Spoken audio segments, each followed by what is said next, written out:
Hey y'all, I'm Bree Outlaw and I'm a therapist working with clients on boundaries, performance, and those in high pressure environments.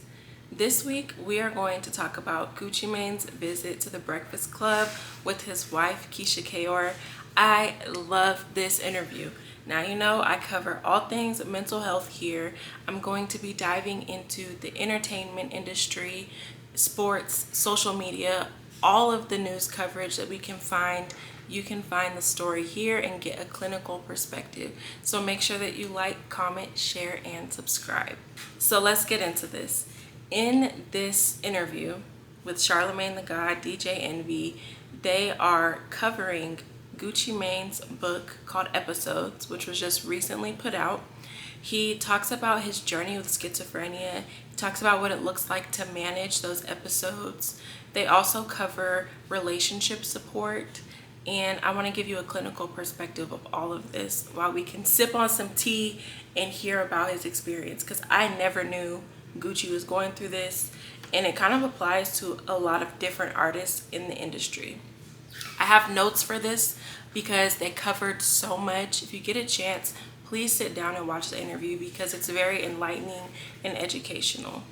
So my first point for this is going to be vulnerability in the industry.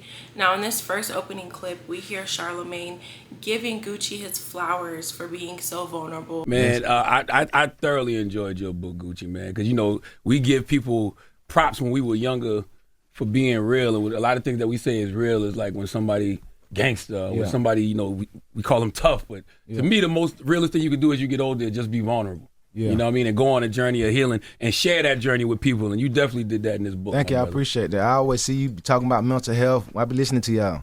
And you always championing mental health. You know what I'm saying? So that was I said, make sure y'all get that book to Charlamagne before I come up there. Absolutely. Because I knew you was going to read it. Absolutely. Yeah. So what got you to the point where you said this is the time to share the story? Because most people will say, like, you know, I don't want to share that story. It might be embarrassing. It might make me look this way. But you were open and completely open about it. What got you to that point was like, this is the time? I think I had an episode in like 2019 or 2020. Around COVID.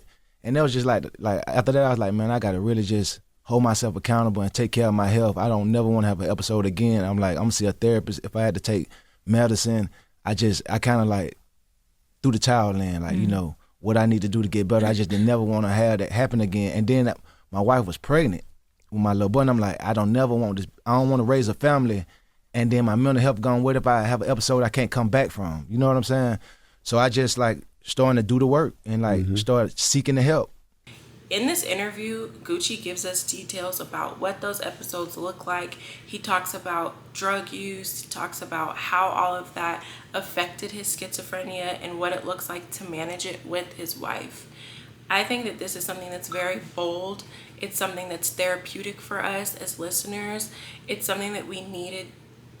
Like, our culture needed this. We needed a black man that came from talking about pouring lean, doing drugs, being outside on the block. We needed a black man to be able to stand up and be the face of what it looks like to deal with schizophrenia.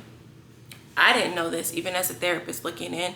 So none of us really knew what was going on with him. So I think it's really cool, and it's like a safe space for him to come and be vulnerable and dive into that with us and kind of let us be on that journey with him. Let's start by talking about what schizophrenia actually is. So it's a mental health disorder where your brain cannot configure between what is real and what is not. So that comes with delusions, hallucinations. People sometimes hear or see things that actually aren't there.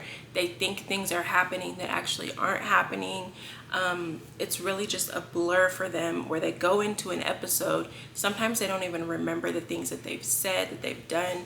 In the interview, Gucci talks about how rude and disrespectful he was, how he had to go back and apologize to a lot of people in the industry for some of his behaviors. So schizophrenia really is a manic episode where you might think that things are happening, but it's really just a delusion.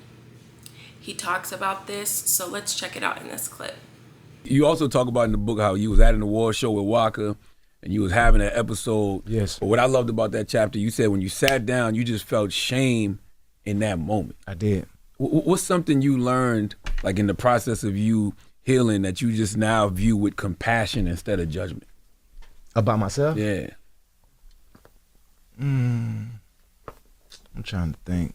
I used to be hard on myself, like kind of like what Envy said, like, damn, I should have this big Def Jam label, and it's, you know what I'm saying? Mm-hmm. But then I had to give myself some, like, listen, you went through a lot, just be okay. You still got a great career. You know what I'm saying? Mm-hmm. You still make money. You still doing good. But yeah, at first I would just be hard on myself about that. Do you still beat yourself up like how you were sitting in the award show, ashamed of what you did? Do you ever just be like, damn, man, maybe I need to pick up the phone and call this person? Because I'm trying to think. I apologize to everybody. Gotcha. I really did. You know what I'm saying? Like, you know how like AA means they tell you, hey, call everybody back that you ever wrong. That's how I approached when I got out. I really was like, I wanted everybody to like know I was sorry that, you know what I'm saying? I still don't want to like use mental health as not being accountable for what I said, because some of that stuff I wasn't going through no episode. I said some stuff that was wrong, and I just want to let everybody know, like, I'm wrong, I'm sorry. You know what I mean? In this clip, you also hear him talking about having disorganized thinking. In one of the moments, Keisha Kayor says that he stood outside for 24 hours just at the door, refusing to come inside. What does madness look like to you, Keisha, when you see it creeping up in Gooch? There was one time he stood outside for 24 hours at the door, just standing.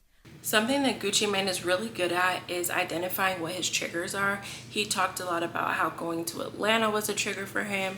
Drugs, lean, weed, alcohol, those substances triggered him into a manic state. He's very good at identifying that his mother was a trigger.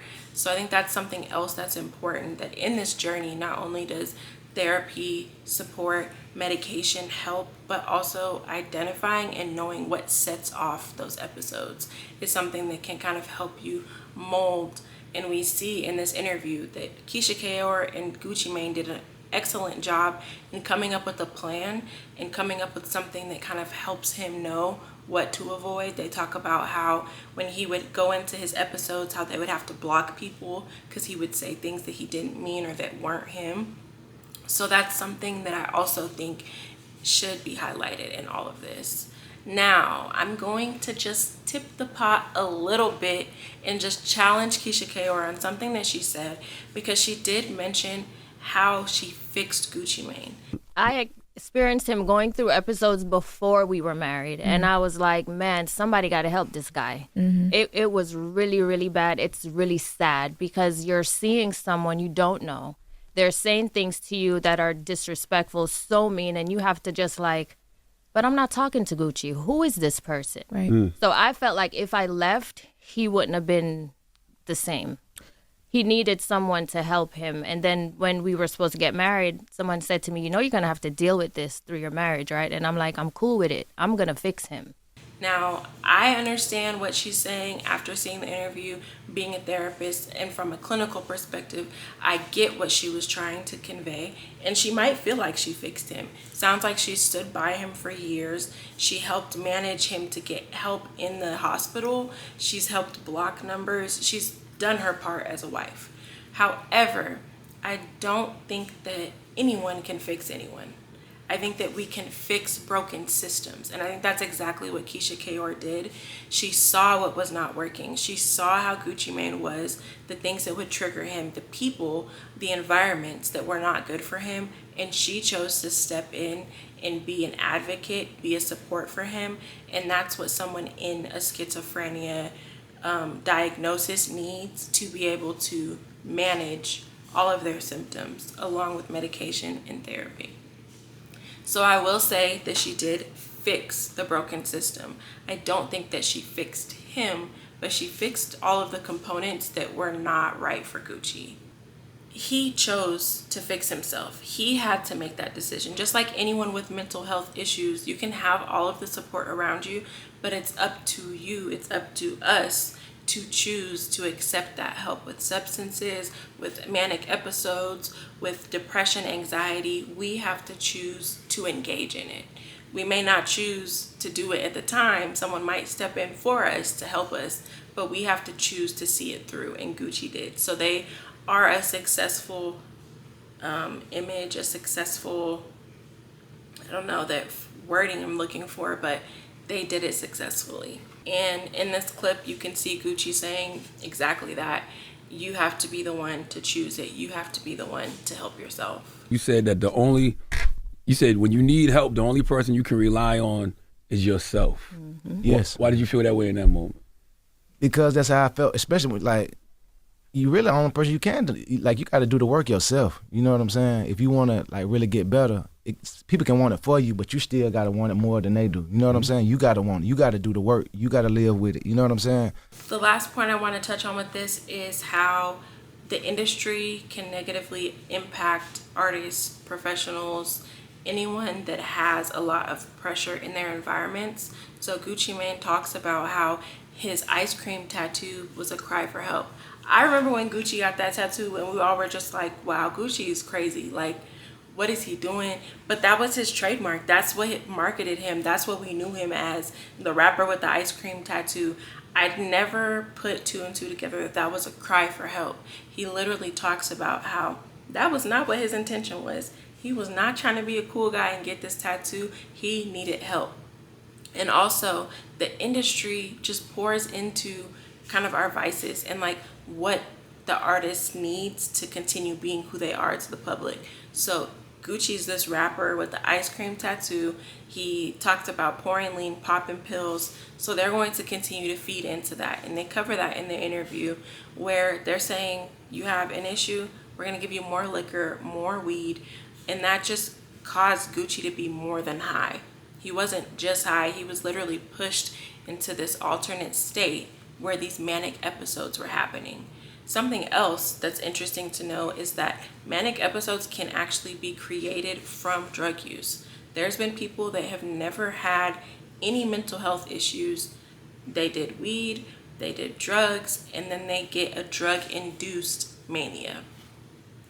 Lastly, this is something that is important for all of us because if you don't know your own triggers, you don't know what is causing you to be disrespectful to people, causing you to act out, to not be yourself, then you're going to continue to operate in that. Gucci really had to sit down with himself, look at himself, see what his past brought, see the hard things that he saw in the hood, his problems with his mom, and what the industry was offering him, which was more substances. He chose to break that. So I commend you, Gucci. I commend you, Keisha Kaur. And I just love this content. I love that the Breakfast Club chose to film this, chose to highlight this. I looked this morning, it already has almost 1 million views. So people are tuning in. And I love that it's a black man, a black professional, somebody that we all look up to. I love Gucci. I still bump Trap House 3. Like, I have been a Gucci fan. So this makes me even more drawn to his story. I'm going to pick up episodes. I hope that you do too. Read about his story, read about his experience. And yeah, I love this. I love this, love this, love this. Thank y'all for joining me this week.